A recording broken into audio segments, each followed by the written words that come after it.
start.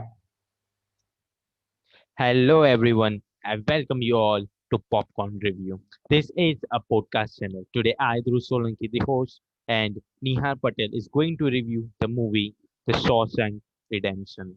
I hope you all will find it interesting because this is the best criminal and drama movie, especially for criminals. Okay, Nihar, hi, how are you doing? I'm doing great. What about you? Yeah, I'm doing well. Not these days, as this is an Corona period. We all are doing this online. Yeah, It's not enjoying mode. yeah, it's a bad situation.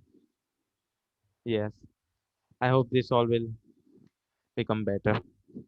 Yeah, I hope so too. Okay. So Niyar, I listened one thing about you that you have seen this movie 15 or 20 times. Is it true? Yeah, that's right.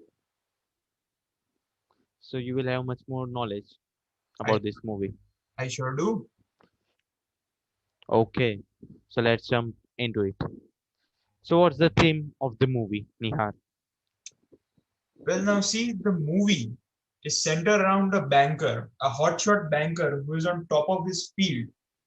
Now he's somewhat of an alcoholic and arrogant guy, and his wife is having an affair with another guy. Now he finds them murdered, and soon he is found to be guilty of those murders. But in truth, he has been framed for the murders.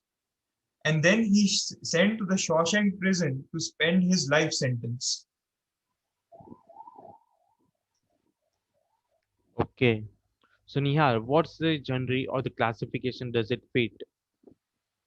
Well, it is a slow burn crime drama movie, and the theme is prison escape. But I'll talk about that later.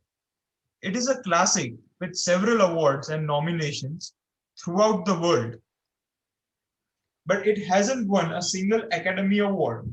And I kind of find that unjustified because it is a classic movie.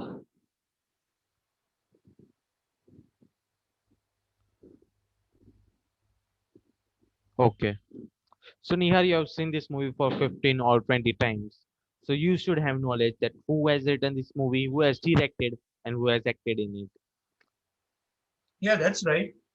Well, see, now the two lead roles were portrayed by the actors Tim Robbins and Morgan Freeman.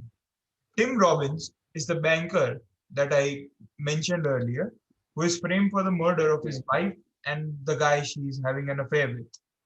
And Morgan Freeman plays a character named Elise Boyd Redding. He goes as Red in the film. Now he's a criminal and an inmate in the Shawshank prison, who then becomes the best of friends with our banker, who is the main character of the movie. The movie is directed by Frank Darabont, and it is based on the scriptures of Stephen King. Okay, that's good. You are having good knowledge.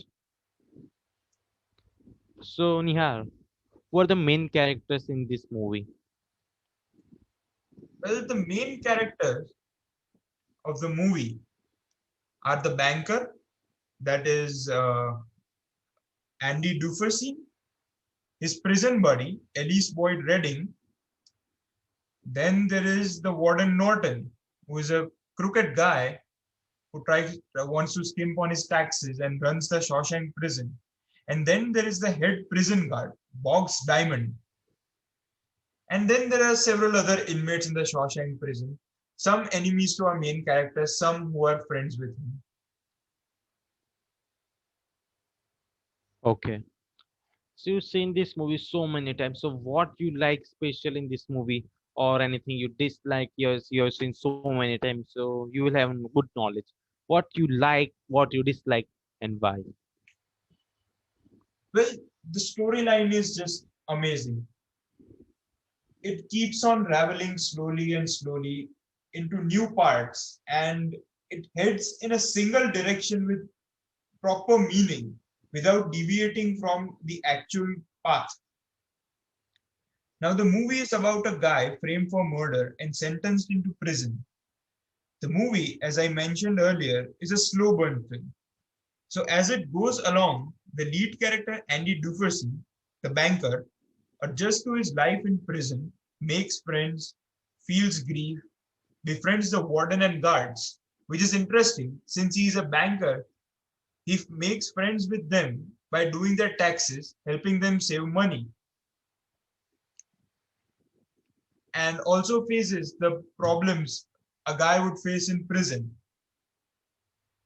But towards the end, you realize that he's going to escape, and everything he had done up to that point was a part of the plan all along. Now, see, the way this whole thing about him escaping at the end is kept a secret through the entire movie, and the brilliant acting, it simply adds to the spirit of the movie. In the escape scene, it is shown that he digs up a tunnel in a wet wall, which is very brittle, with a hammer, while misguiding everyone in the prison that it would nearly be impossible to dig a tunnel, that it would take about decades of time to make a tunnel outside the prison.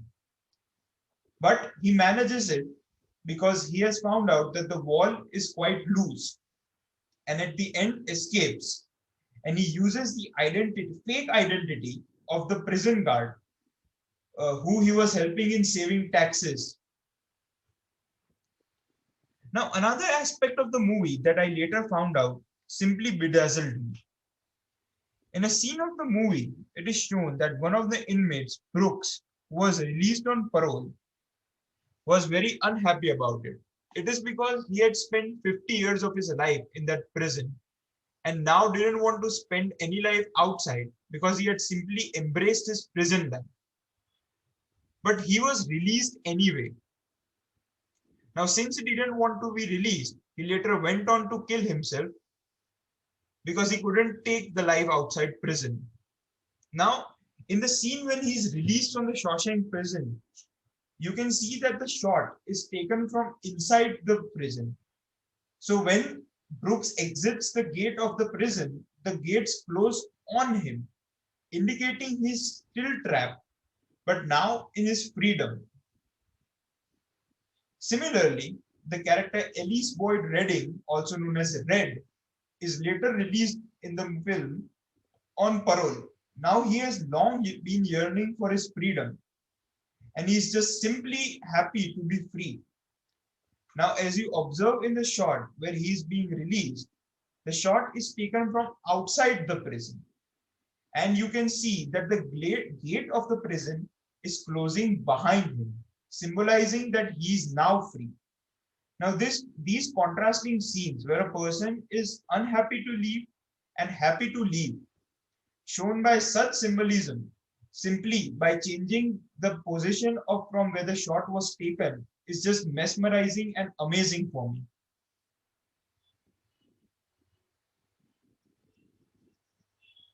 Okay, Nihar, you're going to detailed answer to this question, and it was really amazing.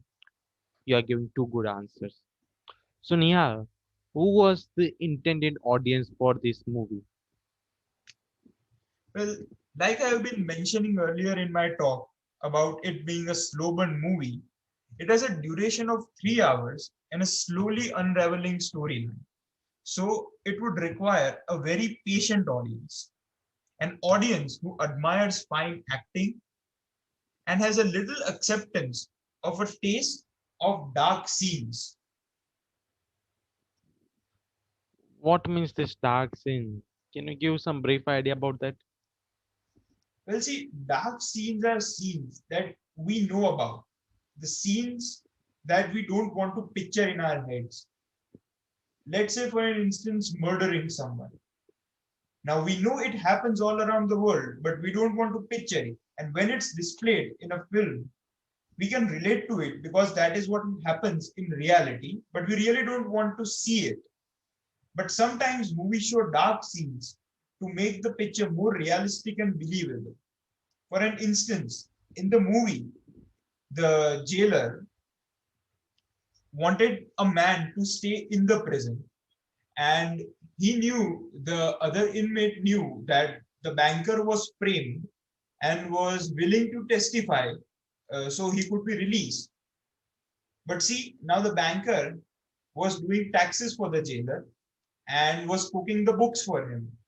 So if he were to release, there would be a chance he would rat him out, and that would get him into great trouble. So he put together a scheme where he met the inmate outside the fence line and had him killed. Now, such a strat is so dark for some of the people to accept that some people don't find it conventional. But I found it interesting because it kept the movie real for me. Yes, it's looking interesting movie. So, Nihar, how well does this movie fulfill its purpose? Entertainment wise, the movie is simply top tier. It is slow enough, Okay, the right amount of darkness, the continuity and the holdover storyline is just amazing. And it has just the right amount of suspense in it. okay. So, Nihar, you have given all question answer. Any concluding view? Well, like I mentioned before, people don't accept dark scenes.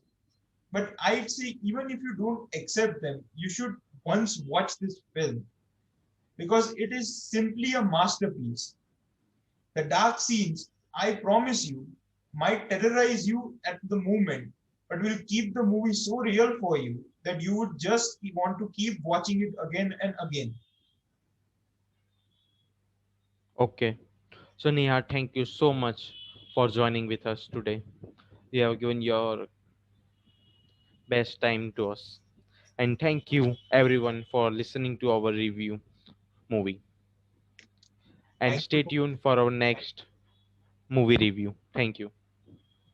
Thank you.